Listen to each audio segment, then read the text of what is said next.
días. Damos comienzo al acto académico en memoria de la festividad de Santo Tomás de Aquino, patrono de la Universidad. Tiene la palabra el excelentísimo señor don Jorge Sena Argüelles, fiscal jefe del Tribunal Superior de Justicia de Extremadura, para dictar una conferencia sobre el tema Ministerio Fiscal y Sociedad Democrática.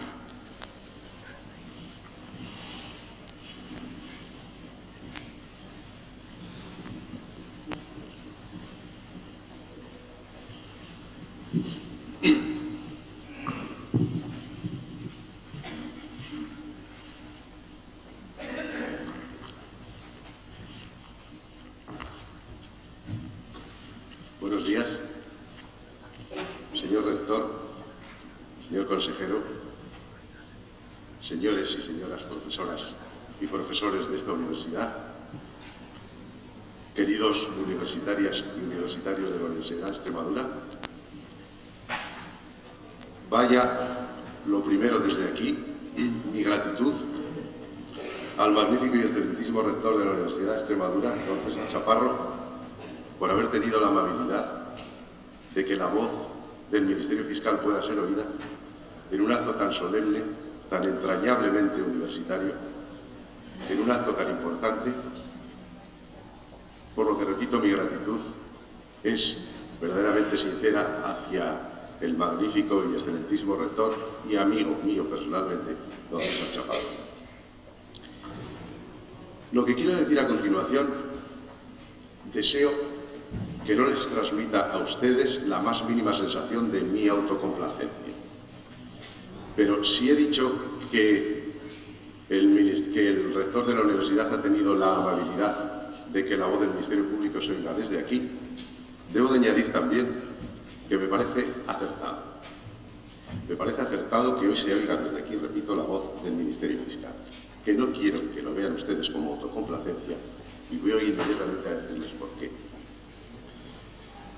Me parece que no voy a descubrir nada nuevo si digo desde aquí públicamente que España está viviendo unos momentos realmente difíciles, hasta el punto de que algún comentarista, algún periodista ha dicho que sobre España ahora mismo están soplando vientos de zozobra.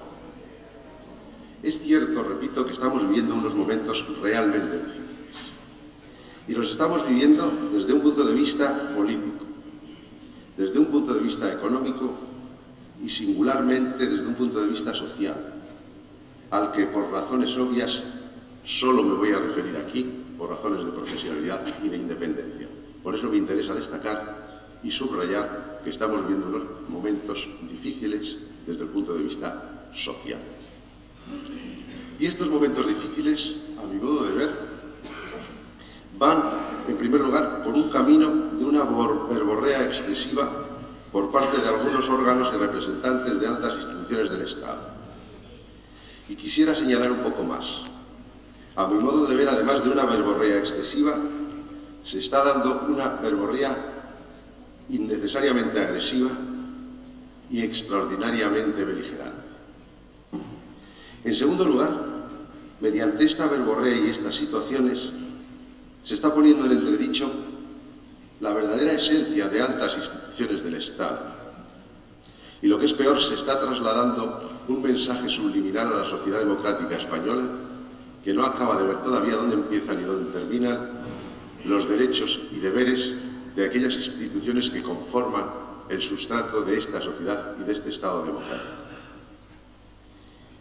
Y en tercer lugar, y como consecuencia de todo ello, yo me atrevo a señalar que la sociedad española ahora mismo se encuentra confusa, se encuentra en un momento de confusión en el que posiblemente no tiene elementos o resortes suficientes para saber aquello que es luz y aquello que es sombra. Hay quien ha dicho que la sociedad española se encuentra enferma. Yo, por supuesto, no admito esa tesis tan catastrofista. Quizás sea más cierto lo que hace pocos días publicaba en un periódico de tirada nacional un fino analista que se llama Miguel Herrero y Rodríguez de Miñón, cuando decía que posiblemente en la sociedad española lo que está pasando es un proceso de hipocondría. que realmente la sociedad española no está sufriendo una enfermedad funcional, mejor dicho, una enfermedad orgánica, ni siquiera una enfermedad funcional. En todo caso, está sufriendo un síndrome de hipocondría que supone, como todos ustedes bien saben, una situación de constante tristeza o una situación de habitual inquietud. Pero existe un peligro, dice el analista. El peligro consiste en que ese síndrome en un determinado momento pueda transformarse en una enfermedad. De ahí, y con ello termino este punto, que me parezca oportuno, como decía al principio, sin ninguna manifestación de autocomplacencia, que hoy esté aquí la voz del Ministerio Público para que desde estas instituciones del Estado salgamos al frente de algunas consideraciones, exclusivamente desde un punto de vista, como pueden ustedes adivinar por mi parte, rigurosamente técnico, porque los que tenemos altas representaciones, tenemos que evitar que ese síndrome se transmita o se confunda o se convierta en una enfermedad. Miren ustedes, existió un inglés viejo y sabio que se llamó Charles Chaplin y cuyo segundo nombre era Spencer, Charles Spencer Chaplin. Charles Chaplin, en el año 1940, dirigió una película verdaderamente emblemática. Y en esta película se escribieron, a mi modo de ver, posiblemente las páginas más hermosas de la historia del cine. Esta película se llama El Gran Dictador y concluye con un discurso verdaderamente hermoso y sobre todo un discurso, a mi modo de ver, verdaderamente didáctico, a pesar de contar ya con más de 50 años. Me van a permitir ustedes que yo extraiga un pequeño texto de ese discurso, por lo que quizá obviamente verán inmediatamente. Es cierto que la película El Dictador está enmarcada en otras premisas. Es una lucha contra demasiada intolerancia y lucha contra una dictadura que está ya desarrollándose en el año 1940 en Europa. Pero este texto, por su didáctico, o este pedazo del texto que yo quiero extraer desde aquí y que les pido a ustedes disculpas por ello, dice lo siguiente. Lo siento, pero no quiero ser emperador. No es lo mío. Me gustaría ayudar a todo el mundo, judíos, gentiles, blancos y negros. El camino de la vida puede ser libre y bello, pero hemos perdido el camino. Hemos aumentado la velocidad. Pensamos demasiado y sentimos demasiado poco. Necesitamos humanidad. Además de inteligencia, necesitamos amabilidad y cortesía. Sin estas cualidades, la vida será violenta y todo se perderá. Me parece que el mensaje chapliniano puede tener una verdadera actualidad, repito, si los que tenemos estas altas responsabilidades por servir a altas instituciones del Estado tomamos buena cuenta, naturalmente, de este mensaje de hace más de 50 años, pero que me parece que tiene una gran actualidad. Y dentro de estas instituciones cuyos perfiles vienen confundiéndose con una agresividad y con verborrea excesivas, posiblemente uno de ellos, y un gran punto de diana, haya sido la figura del Ministerio Fiscal.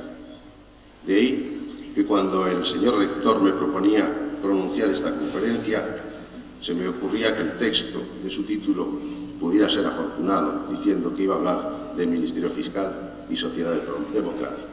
De eso, y solo de eso, es de lo que voy a hablar a continuación. Para comenzar, me van a permitir que empiece con una obviedad. La obviedad consiste en darle mi forma personal, o en definitiva, hacer una lectura a mi manera del artículo 1 de la Constitución española.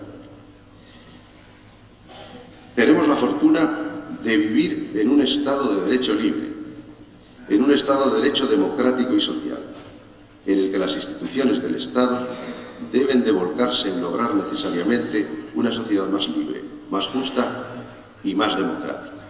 ¿Qué papel, pues, juega a este respecto el Ministerio Fiscal?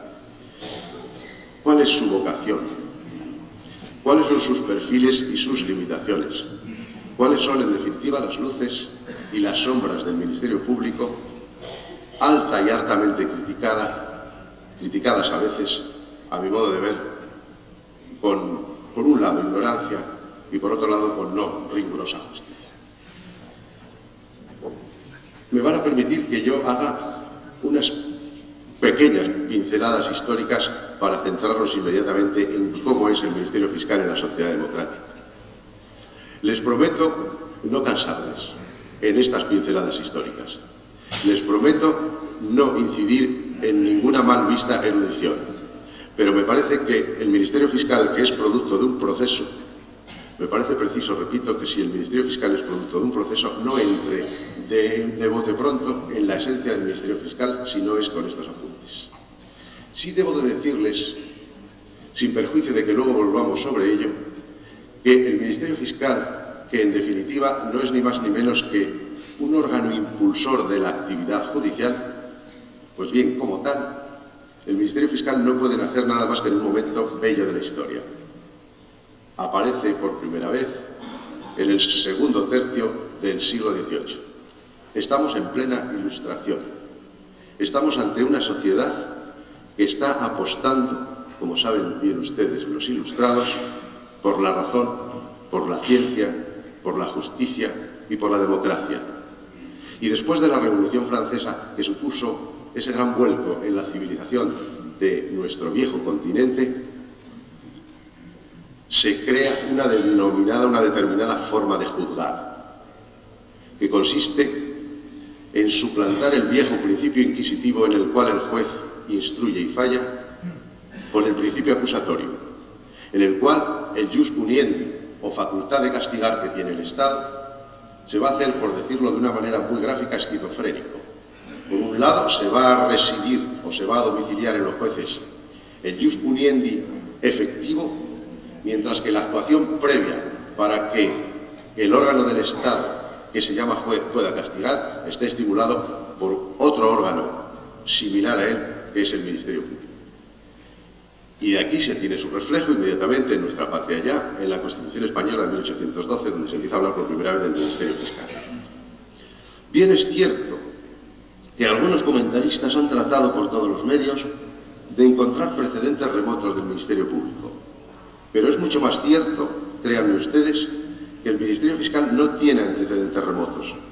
Por razón obvia, porque la filosofía de la justicia es distinta hasta la Revolución Francesa, en donde no tiene un papel, como se diría ahora, un rol el Ministerio Público. No pintan, no existen los fiscales porque no tienen razones de ser. Pero quizá por una razón de orden posiblemente semántico, se haya querido ver algún antecedente en Roma, en dos figuras. El advocatus fisti, como ven ustedes, la relación semántica es clarísima, es un administrador de los bienes de la corona. En ningún caso es esa la vocación del Ministerio Fiscal. Y junto a él en Roma existe el procurator Cesaris, que es un hombre de confianza o primer consejero del emperador. Repito, no son más que, a mi modo de ver, puntos de referencia, pero en ningún caso precedentes históricos remotos. En Roma existen dos figuras, en Roma existen, ya lo he dicho, discúlpenme ustedes, en las partidas siglo XIII, lo que aparece es una figura que se va acercando un poco más por una determinada actividad, pero no deja de ser un punto de referencia. Es el llamado personador del rey, que es el representante del rey en aquellos pleitos en los que el propio rey o la corona puede tener intereses contrapuestos con terceras personas. Y finalmente, la novísima recopilación, sí que este punto de referencia puede tener un poco más de calor, pero no del todo. Lo verán inmediatamente. En la novísima recopilación existen dos figuras: el procurador real, que es donde aparece por primera vez un acusador, porque la novísima recopilación quiere que haya un acusador en la manera de juzgar, y junto al promotor real existe el procurador real, que en definitiva es algo así como el advocatus fisti del derecho romano, pero más bien que un administrador, es un recaudador de los bienes del emperador. De tal manera que, como verán ustedes, a partir de aquí se involucran en una misma persona, en una misma institución, funciones diversas que después, en el año 1886, se van a separar: las funciones del Ministerio Fiscal y las funciones del abogado del Estado. Pero si no existen esos antecedentes remotos, sí que existen unos próximos. Se lo adelantaba hace un momento cuando le hablaba de la irrupción del principio acusatorio a través de la Revolución Francesa y que queda luego plasmado en la Constitución Española de 1812. pero donde realmente empieza a hablarse por primera vez en España del fiscal, promotor fiscal o abogado fiscal, es en la Ley Orgánica del Poder Judicial del año 1870, que, como veremos después, tiene una gran importancia para saber después cuál es la esencia del Ministerio Fiscal en la actual sociedad democrática. A continuación de la Ley Orgánica del Poder Judicial de 1870, empieza a legislarse el primer proceso penal en España, con la Ley de Enjuiciamiento Criminal de 1882, en donde se acumulan en el Ministerio Público las dobles responsabilidades de acusador por un lado y por otro lado de recaudador de los bienes del Estado o del fisco. Hasta el año 1886, que por un Real Decreto de marzo, 16 de marzo, me parece, de 1886, aparece la figura de los abogados del Estado, de tal manera que en los abogados del Estado se residencia la responsabilidad de administración de los bienes y de la recaudación, mientras que el Ministerio Fiscal queda exclusivamente en su función de acusar. Pues bien, ¿cómo es esta función de acusar ya en estos antecedentes próximos en el Ministerio Público? Les prometía cómo les volver a hablar de la Ley Orgánica de 1870. Y ello por lo siguiente. Porque la Ley Orgánica de 1870 se permite hacer una especie de definición,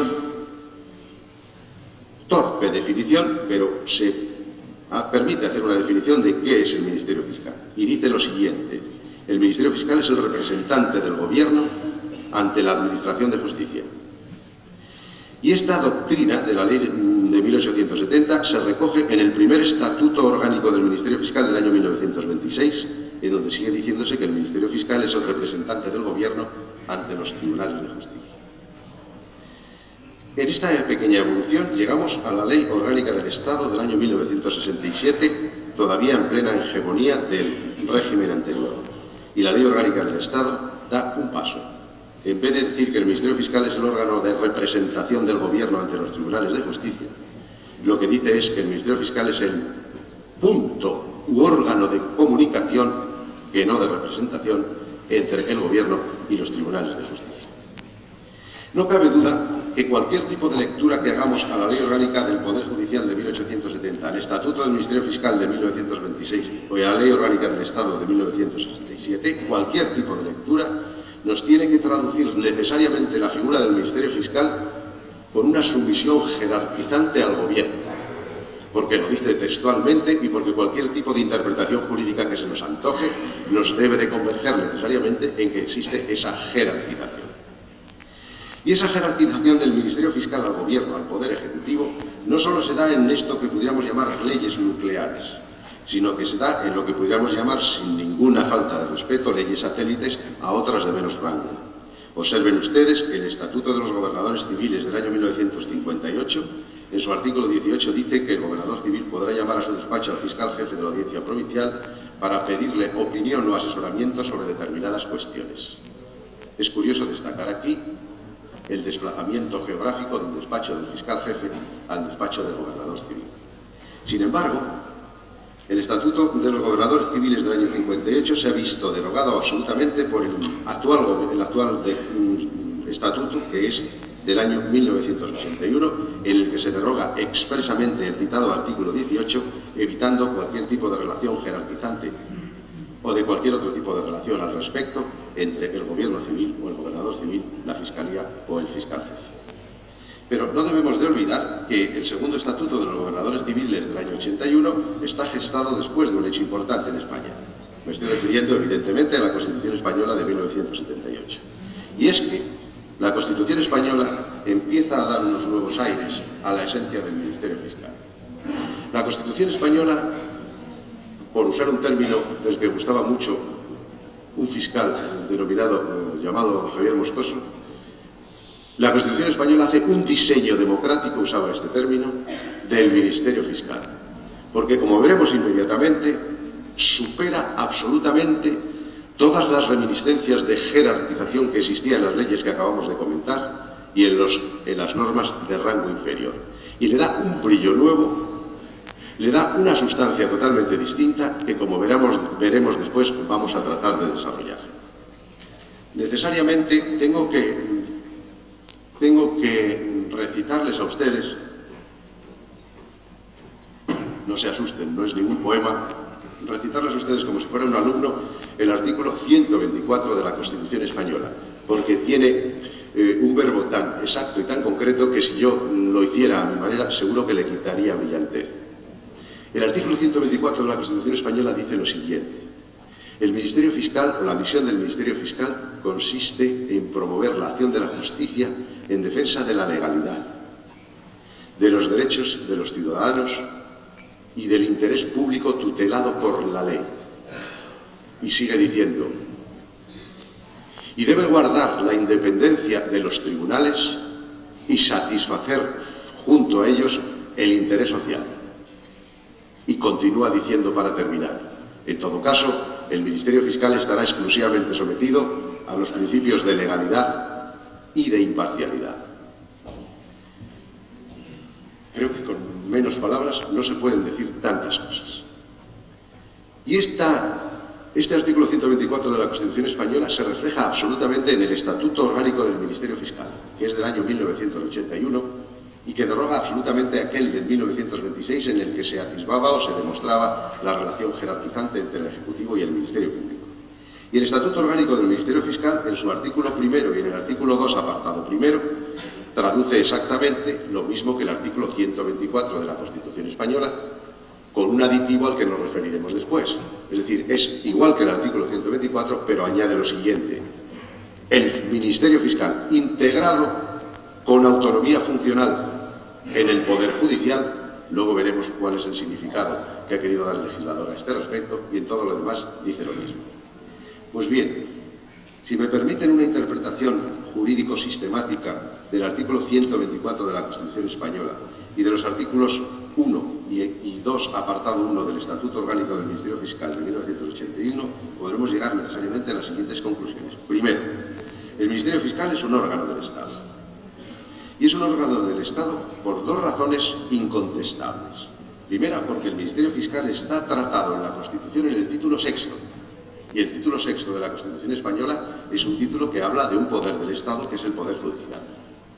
Y en segundo lugar, porque el Estatuto Orgánico del Ministerio Fiscal, en ese artículo segundo, pone ese matiz al artículo 124 de la Constitución, al decir que el Ministerio Fiscal está integrado con autonomía funcional dentro del Poder Judicial. ¿Qué quiere decir autonomía funcional? Pues lo que quiere decir autonomía funcional, permítanme la perogrullada, que actúa con una determinada autonomía de función dentro de la organización del propio Estado en su manifestación del denominado Poder Judicial. Segunda cuestión o segunda consecuencia que necesariamente debemos sacar de los artículos que comentamos, y es que el Ministerio Fiscal es un órgano de promoción. El Ministerio Fiscal no tiene jurisdicción. El Ministerio Fiscal, en todo caso, como dicen algunos cursis, es un juez afiscalado. En esencia, no es ni más ni menos que un órgano que, en definitiva, viene a impulsar la actuación de los propios jueces. Recuerden ustedes cuando, en el siglo XVIII, el ius puniendi se residencia, por un lado, en los jueces y, por otro lado, en el Ministerio Público. Pero es un órgano de promoción y no de jurisdicción. Y es un órgano de promoción, y esto es muy importante, para promover la acción de la justicia en defensa de los derechos de los ciudadanos, algo que hasta entonces ninguna ley española lo había dicho. Porque la Ley Orgánica del Poder Judicial de 1870 y el primer Estatuto Orgánico del Ministerio Fiscal decía que el juez promovía la acción de la justicia en defensa de los intereses públicos, pero en ningún caso de los intereses de los ciudadanos. Y yo quisiera decir aquí que la Constitución es cuando dice que el Ministerio Fiscal ha de promover la acción de la justicia en defensa de los derechos de los ciudadanos, quiere decir de todos los ciudadanos, no solo aquellos que sean víctimas de delitos, sino promover la acción de la justicia en defensa de aquellos que sean autores de delitos, porque los imputados tienen derechos incuestionables desde el punto de vista de la Ley Orgánica del Poder Judicial, de la Ley de Enjuiciamiento Criminal y de la Constitución Española. De ahí que después la Ley de Enjuiciamiento Criminal diga que el Ministerio Público debe de velar por los derechos de las víctimas y de los perjudicados, pero en todo caso, de una manera muy importante, por los derechos constitucionales y procesales del propio imputado. Me parece que esto es uno de los puntos en donde se determina más el órgano de democratización o el punto de democratización que ha de tener el Ministerio Público en esta sociedad democrática. Y finalmente, no solo de todos los ciudadanos, sino con verdadero énfasis en aquellos ciudadanos que pueden ser más desvalidos, como los menores, como los incapacitables y como los menores cualificados como hijos en los pleitos matrimoniales. En tercer lugar, el Ministerio Fiscal está sometido al principio de la legalidad, y solo al principio de la legalidad. El fiscal ha de actuar siempre bajo el imperio de la ley. Lo dice el artículo 124.2 de la Constitución Española y el artículo 2, apartado primero del Estatuto Orgánico del Ministerio Fiscal. Pero es que además, fíjense ustedes, que no es solo algo que se quede en una promesa o en una manifestación de intenciones, porque debo de añadir dos textos más. Primero, cuando la Constitución Española dice que el Ministerio Fiscal ha de velar por la independencia de los tribunales. Y si los tribunales no pueden someterse más que al principio de la legalidad, el Ministerio Público, cuando asume su vocación de velar por la independencia de los tribunales, está reduplicando la doble responsabilidad que tiene de estar sometido al imperio de la ley. Y en segundo lugar, porque el artículo 26 del Estatuto Orgánico del Ministerio Fiscal dice que el Ministerio Fiscal estará sometido en todo caso y siempre a las normas de la Constitución. ¿Y cuál es el cuarto punto con el que quisiera terminar este apartado? Pues que además de estar sometido al principio de la legalidad, el Ministerio Fiscal ha de estar sometido al principio de la imparcialidad. Quiere decirse con esto que el fiscal ha de defender la legalidad desde la imparcialidad. Quizá el problema consista en saber qué es la imparcialidad. Cuando torpes palabras tratan de atentar contra la esencia del Ministerio Fiscal, nos dicen que los fiscales no somos independientes, creen que han puesto una pica en Flandes, cuando realmente los fiscales no somos independientes, ni tenemos que serlo. Los que tienen que ser independientes son los jueces. Los fiscales estamos sometidos al principio de dependencia, pero el principio de dependencia quiere decir que el Ministerio Fiscal tiene que tener una autonomía para interpretar lo que es el interés social, y el interés social solo puede ser de una manera, al respecto de someterlo al principio de los jueces, de la manera como la interprete el Ministerio Fiscal, porque es quien tiene que satisfacer ese interés social ante la ley y ante los jueces. Por lo tanto, los fiscales no somos independientes, pero sí somos imparciales.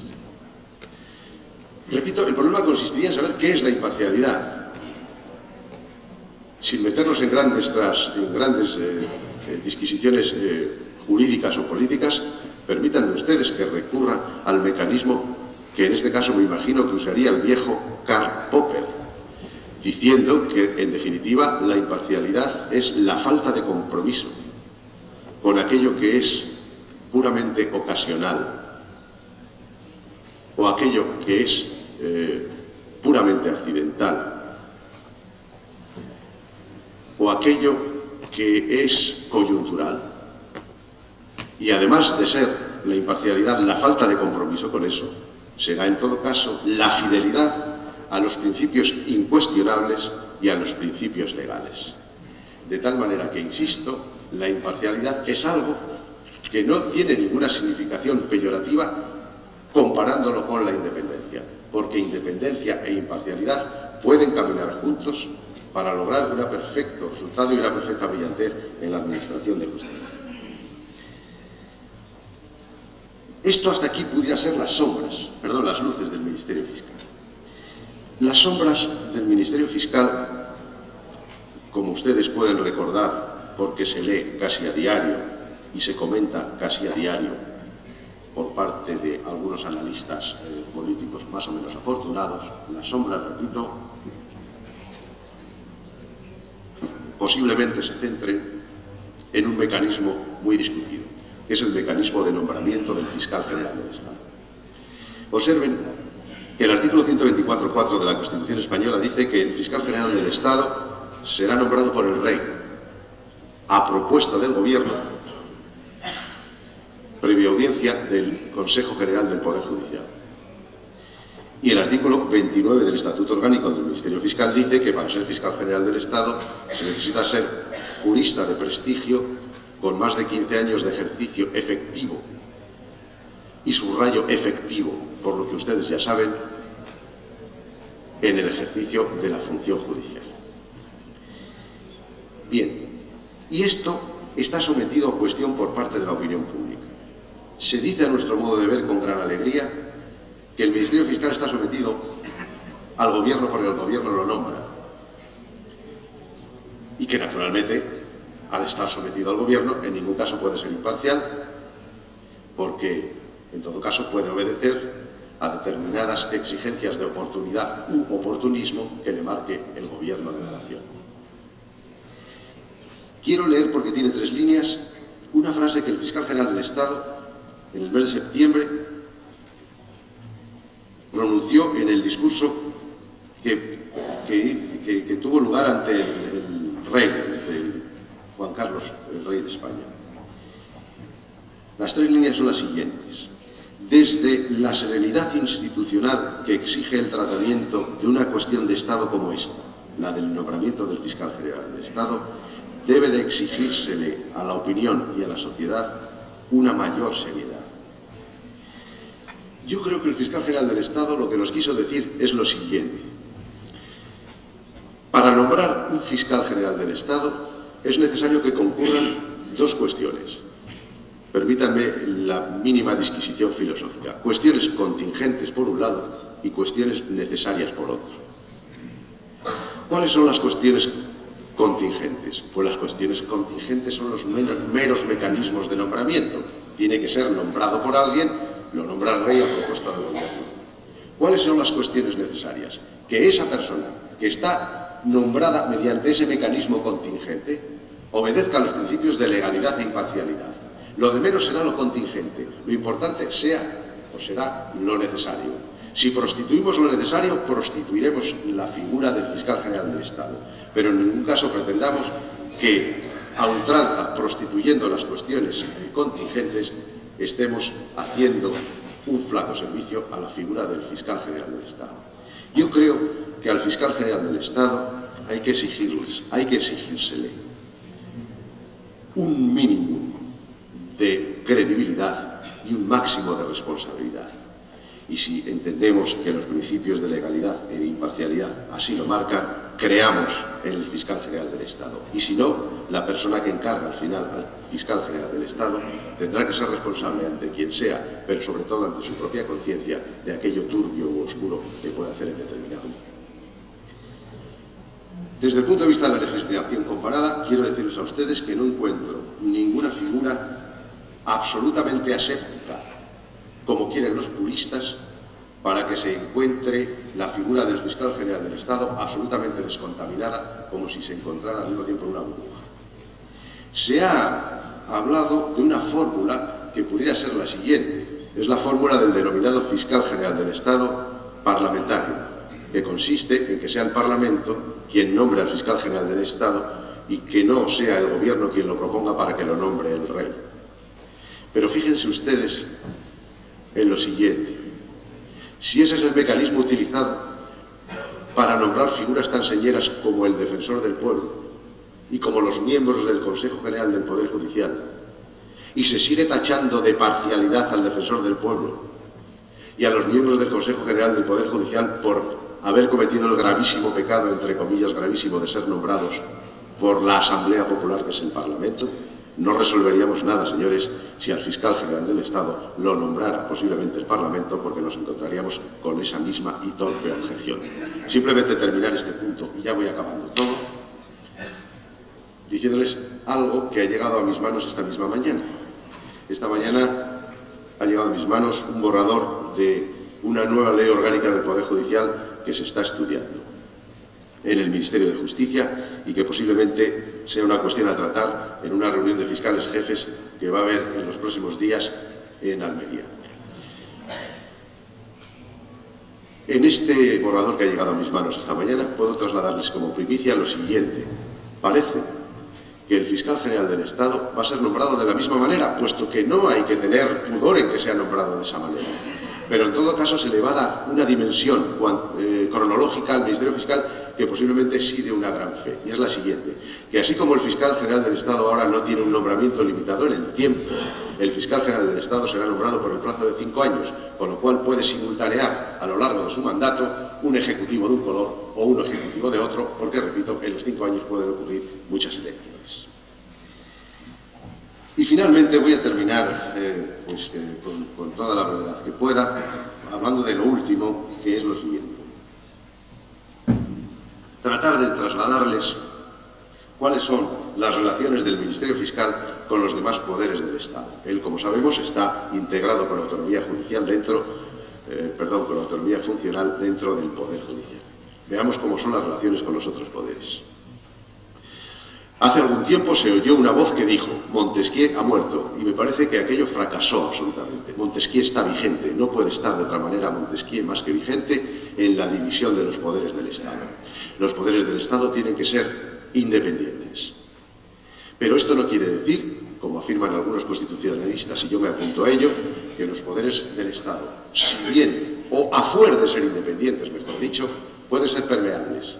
Los poderes del Estado tienen que comunicarse entre sí, porque si no nos encontraríamos con evidentes reinos de taifa sin ninguna significación, y porque si los poderes del Estado no fueran permeables entre sí, el Estado moriría por su propia inanición. Esto es claro, que nos encontraríamos ante un Estado absolutamente anquilosado. De manera que viva Montesquieu, pero hagamos permeables a los poderes del Estado. Y el Ministerio Fiscal, que está integrado en el Poder Judicial, ¿cómo se relaciona con los demás poderes del Estado? Pues vean ustedes cómo. Primero, con el Ejecutivo, con el Gobierno. Es necesario, es imprescindible que el Ministerio Fiscal actúe en esa zona de permeabilidad con el Poder Ejecutivo, por una razón, porque la Constitución española le da al Poder Ejecutivo nada menos que la responsabilidad y la encomienda la política criminal, y en la política criminal está metido el Ministerio Fiscal, permítanme ustedes la vulgaridad, hasta los ojos.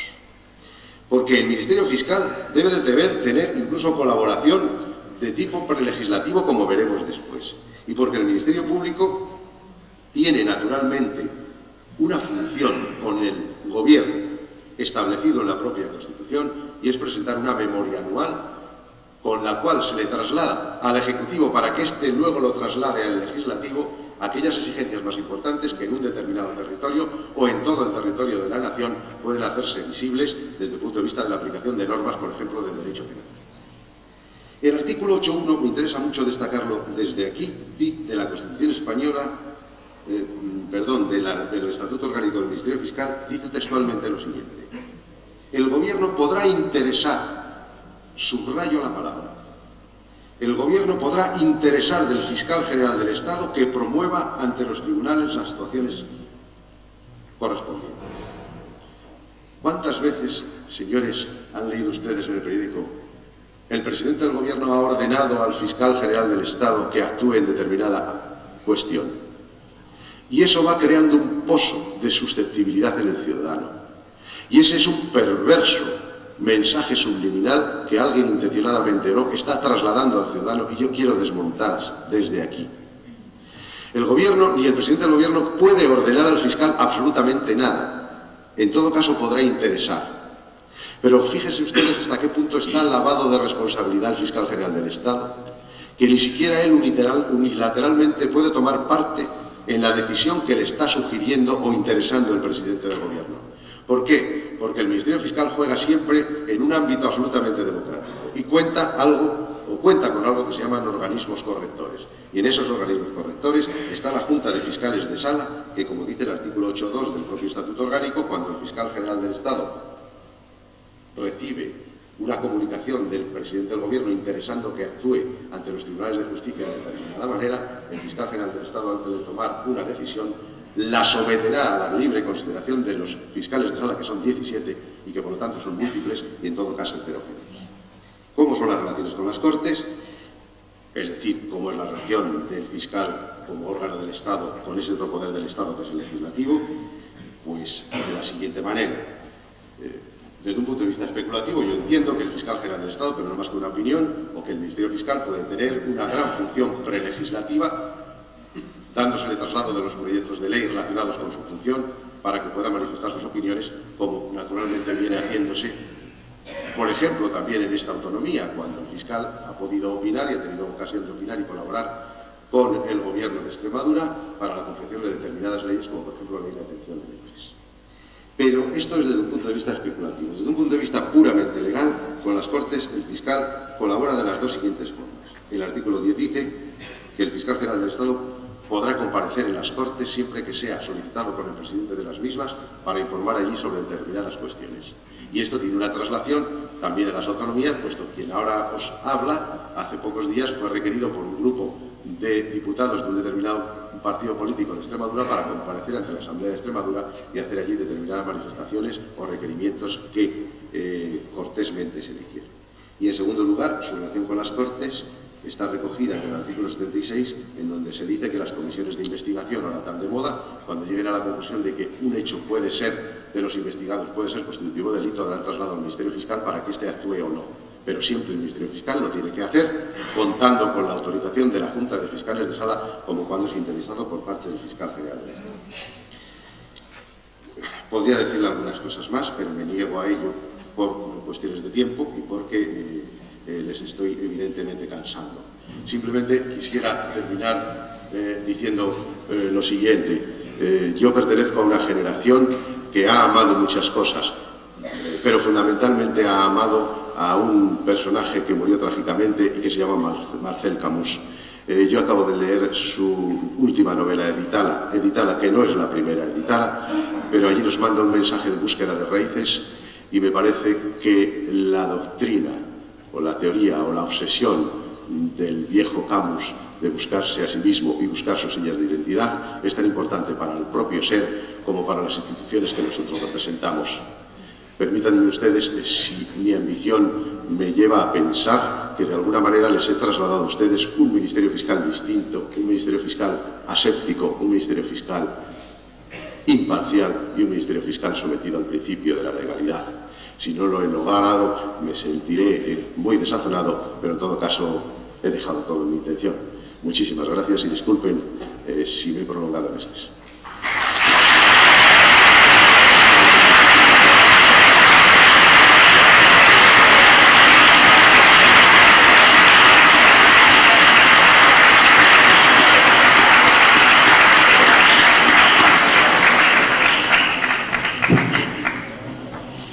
Muchas gracias. Procedemos a continuación a la entrega de distinciones honoríficas de alumnos correspondientes al curso académico 1993-1994. Tiene la palabra el ilustrísimo señor don Ángel López Piñeiro, secretario general de la Universidad de Extremadura.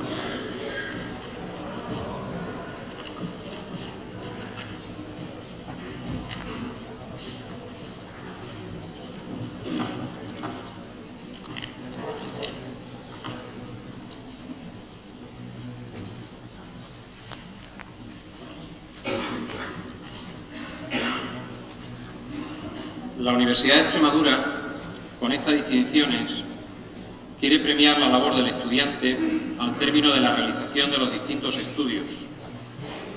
Se entregarán en primer lugar las correspondientes a los alumnos distinguidos para seguir con los premios extraordinarios de licenciatura. Con la mención de alumno distinguido, la Universidad galardona a aquellos alumnos que en el año académico, dentro de cada centro, y en la consideración de todos sus cursos, obtengan el mejor expediente personal que no podrá ser inferior al de notable. Con la mención Premio Extraordinario de Licenciatura, la Universidad galardona a aquellos alumnos que, habiendo terminado los estudios de licenciatura, realizan las pruebas para la colación del grado de licenciado y obtienen una calificación de sobresaliente.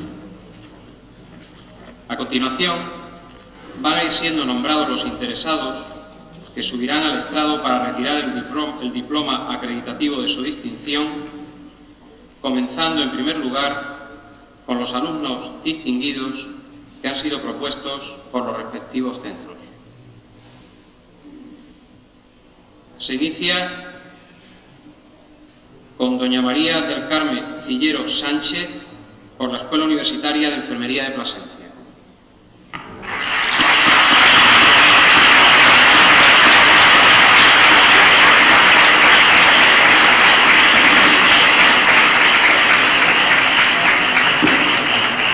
Jesús María Lavado García, por la Escuela Universitaria de Enfermería del Hospital Provincial de Badajoz.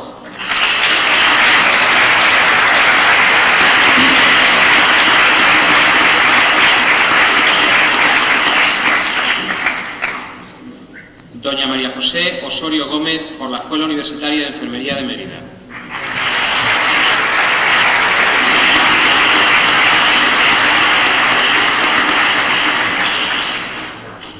Doña Julia Verdasco Muñoz, por la Escuela Universitaria de Enfermería de la Seguridad Social de Badajoz.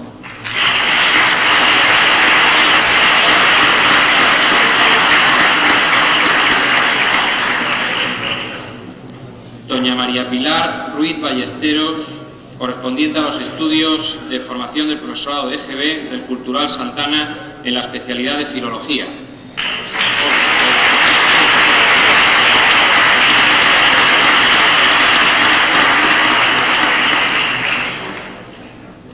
En este mismo centro y para la especialidad de Educación Preescolar, doña María de la Paz Taboada Maqueda.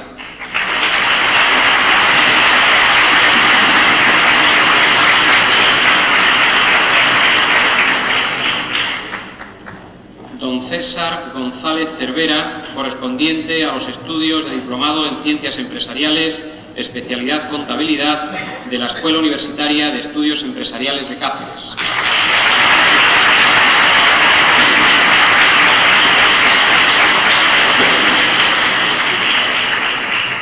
Doña Raquel Montero Fraile, correspondiente a los estudios de Enfermería de la Escuela Universitaria de Enfermería.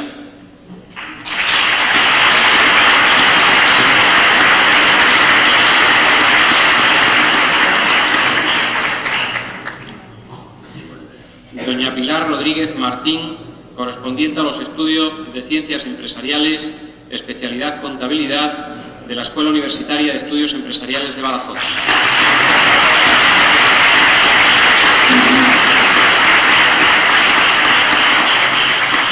Igualmente, y para esta especialidad en este centro, doña María Amparo Alonso Escobar.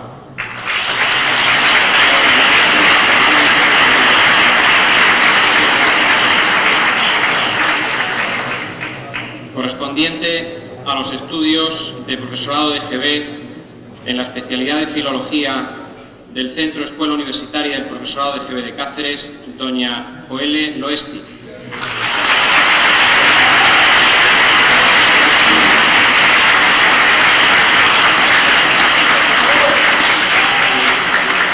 Para estos mismos estudios en la especialidad de Preescolar, doña María de Peñas Marcos Muñoz.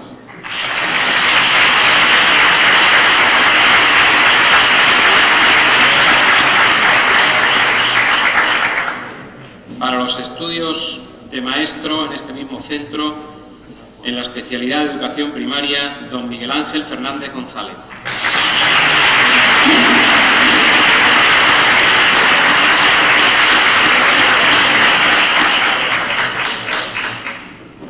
En la especialidad de Educación Física, don Tomás Ruiz Porras.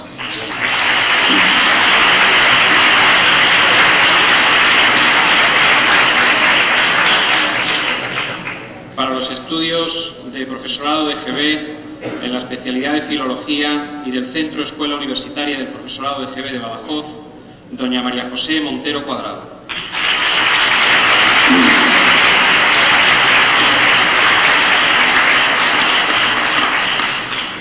En estos mismos estudios y en la especialidad de Preescolar, doña María Luisa Hernández Gómez.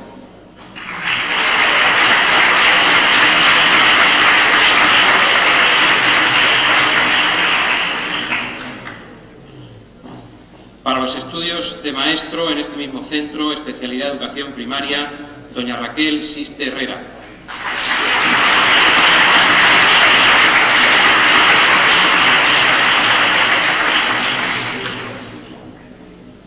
En la especialidad de Educación Física, don Jesús González Valle.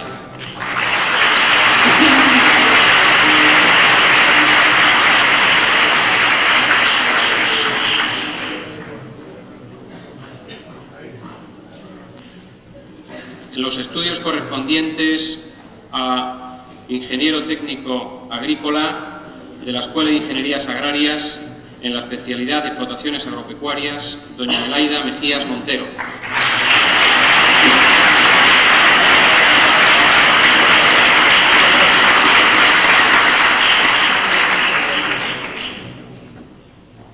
En los Los estudios correspondientes a diplomado en informática de la Escuela Politécnica en la especialidad de Sistemas Lógicos, don Manuel Ramos Hernández.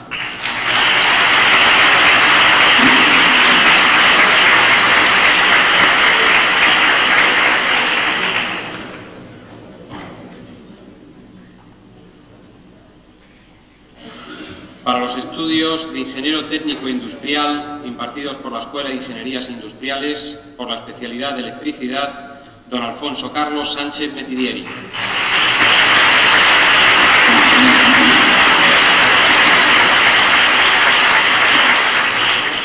Para estos mismos estudios en la especialidad de Mecánica, doña María del Pilar de la Rosa Blanco.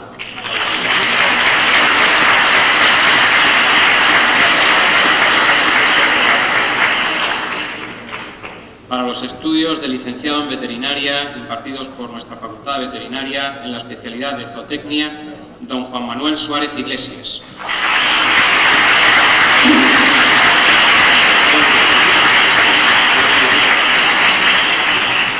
En la especialidad de Bromatología, doña María Luisa Timón Andrada.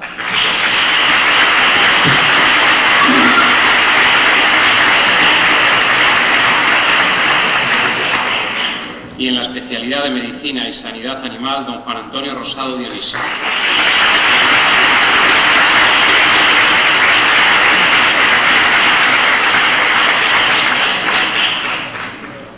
Para los estudios de licenciado en Ciencias Económicas y Empresariales, rama Empresariales, impartidos en la Facultad de Ciencias Económicas y Empresariales, doña Antonia Parejo Frutos.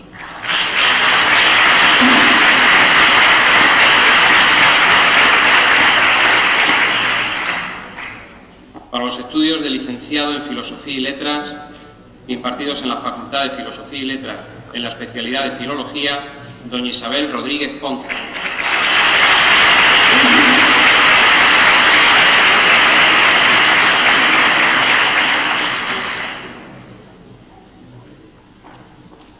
A propuesta de la Facultad de Ciencias, para los estudios de licenciado en Química, especialidad industrial, don Pedro Modesto Álvarez Peña.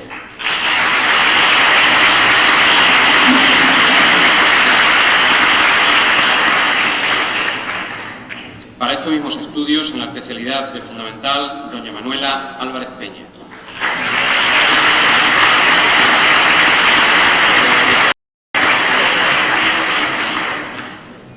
Finalizamos esta primera parte con la propuesta correspondiente a los estudios de licenciado en Biológicas, especialidad fundamental, para don Felipe Molina Rodríguez.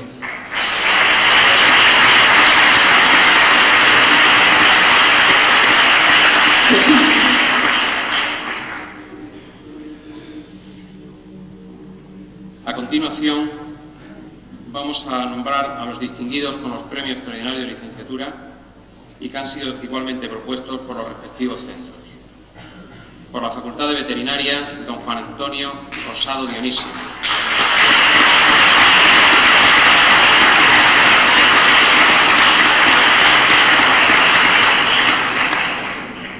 Por la Facultad de Ciencias correspondiente a la licenciatura en Químicas, don José María Escola Sáez.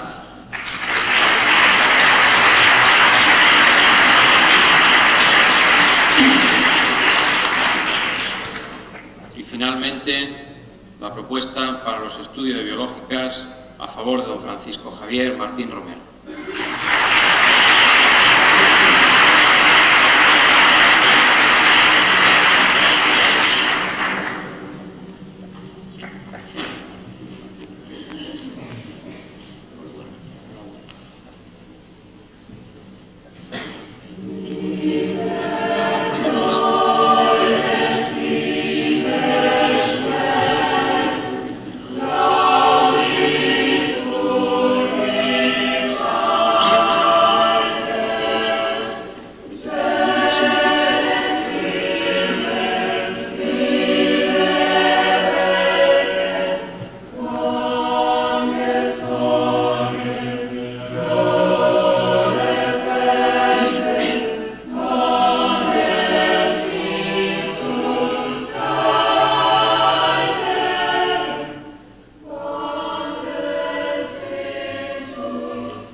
Se procede a continuación a la entrega de una medalla conmemorativa a los miembros de la comunidad universitaria con 20 años de servicio en la Universidad de Extremadura. Tiene la palabra el ilustrísimo señor don Ángel López Piñeiro, secretario general de esta universidad.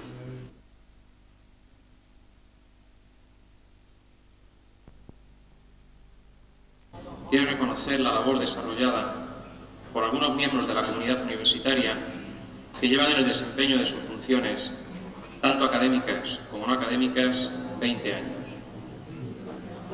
Vamos a proceder a continuación a nombrar a las personas que van a recibir esta mención, las cuales deberán de subir al estrado por el orden riguroso que se las nombran, por el fin de que recojan cada una de las medallas que le corresponda realmente. Don Manuel Andrés Vergés, doña María Teresa Blanco Roca, don Pedro Bureo Dacal, don José Luis Calvo Aguilar y don Carlos Cárdenas Soriano. Por favor, suban a retirar la mención.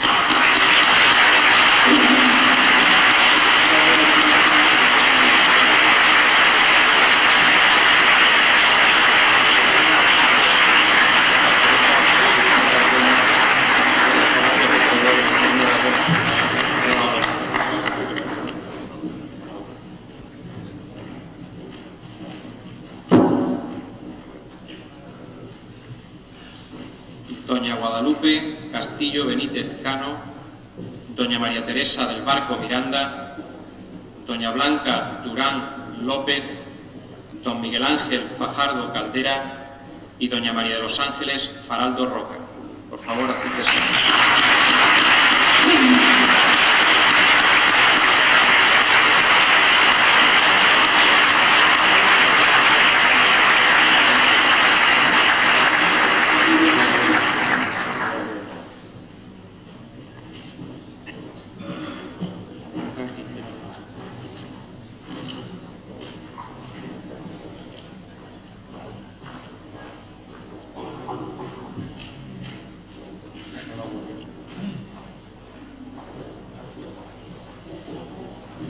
Don Ramón Gómez de Tejada Romero, doña María del Carmen Madero García, doña Pilar Morano Carro, doña Rosa Carmen Moreno Avilés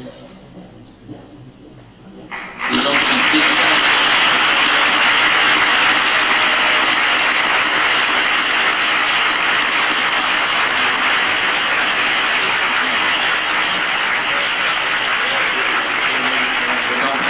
Javier Olivares del Valle, perdón.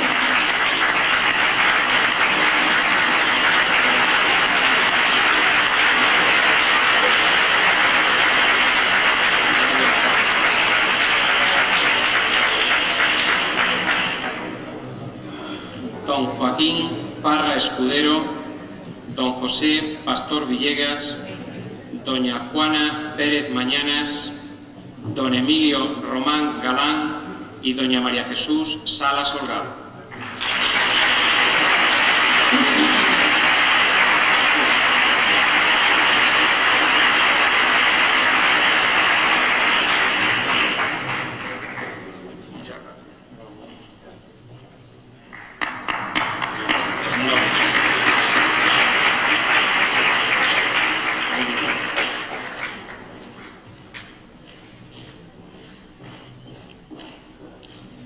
Don Eustaquio Sánchez Salor, don José Antonio Serrano Blázquez, don Luis María Vinagre Velasco, don Francisco Vinagre Jara, don Antonio Viudas Camarasa y don Feliciano González Pérez.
excelentísimo señor consejero de Educación y Juventud de la Junta de Extremadura, excelentísimo señor don Juan Iglesias Marcelo, representante del Consejo Social de la Universidad de Extremadura, excelentísimos e ilustrísimos señores, miembros del Consejo Social y del claustro de la Universidad de Extremadura, estimados compañeros y compañeras universitarios, señoras y señores.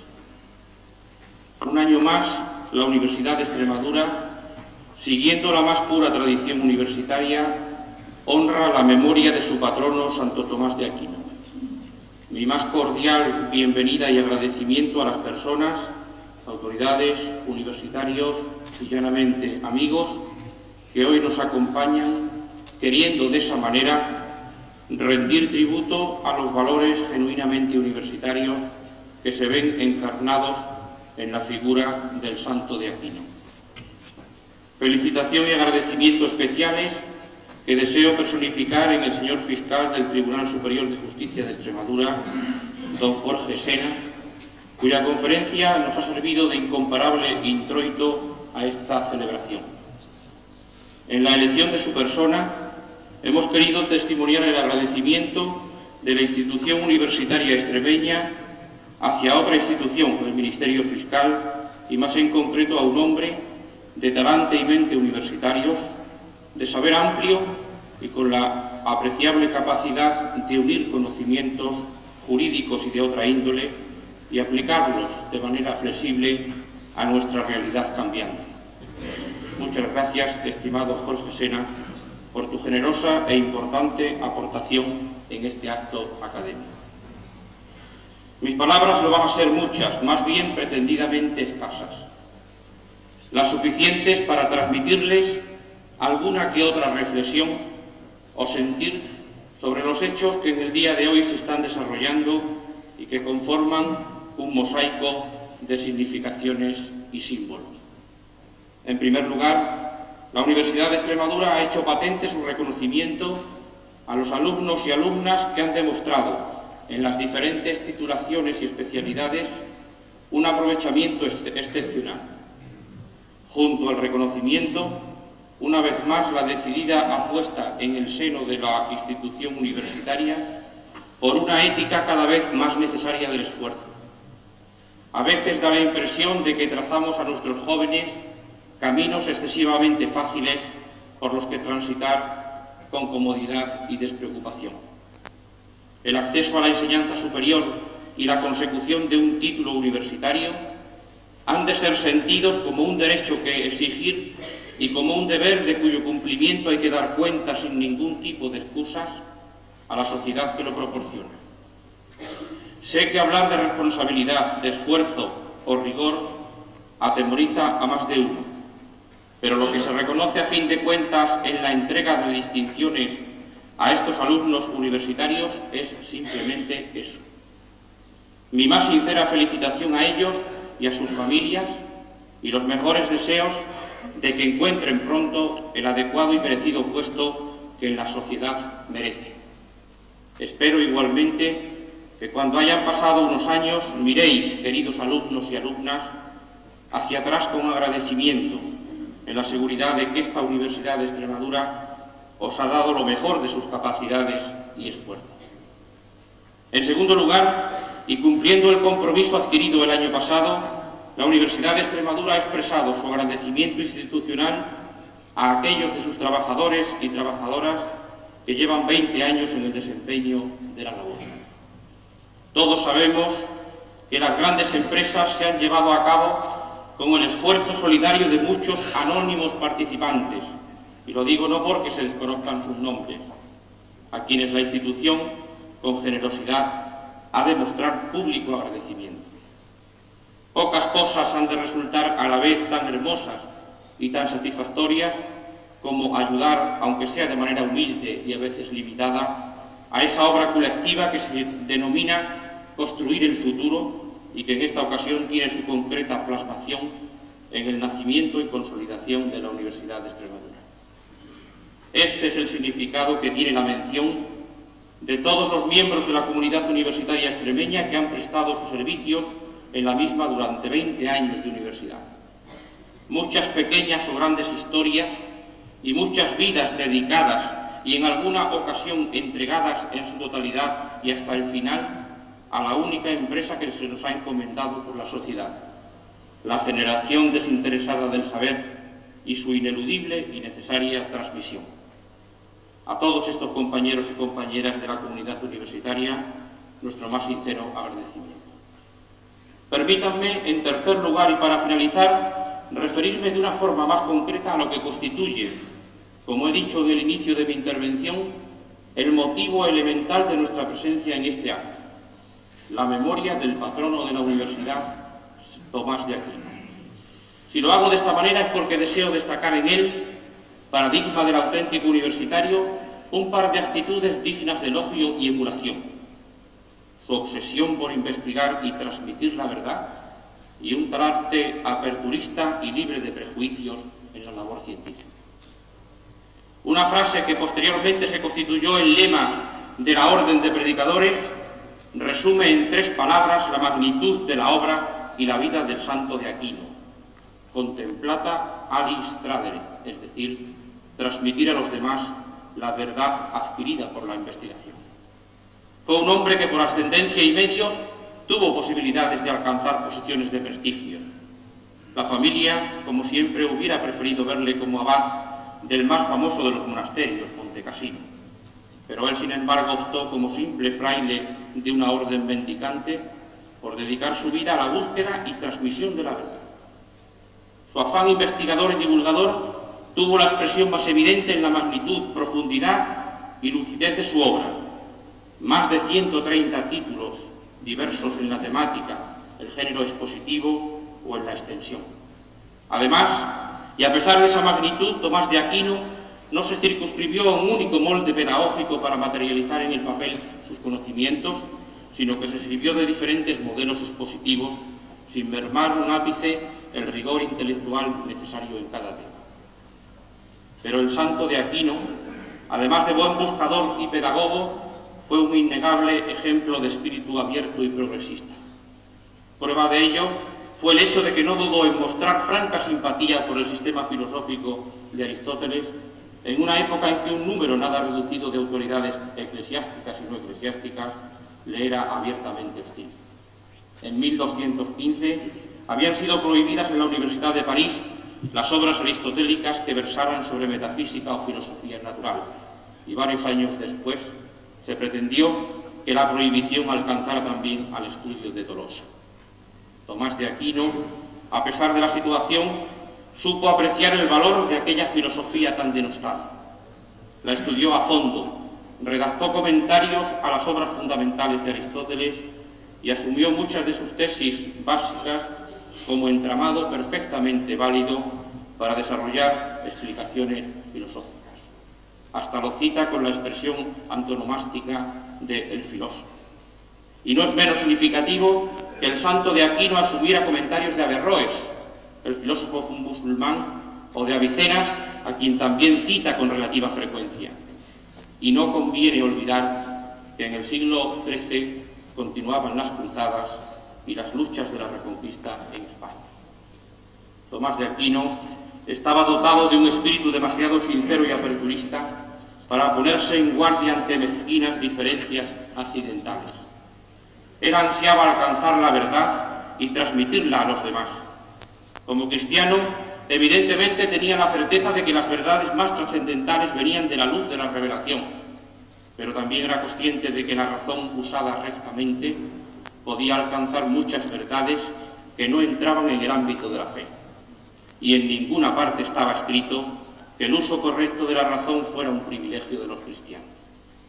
Estimados amigos y amigas, Tomás de Aquino se torna hoy un atinado ejemplo de la auténtica actitud del docente e investigador universitario, comprometido en la búsqueda de la verdad, de cualquier verdad, generoso en su transmisión y tolerante en la búsqueda por otros de otros caminos de acceso a esa verdad.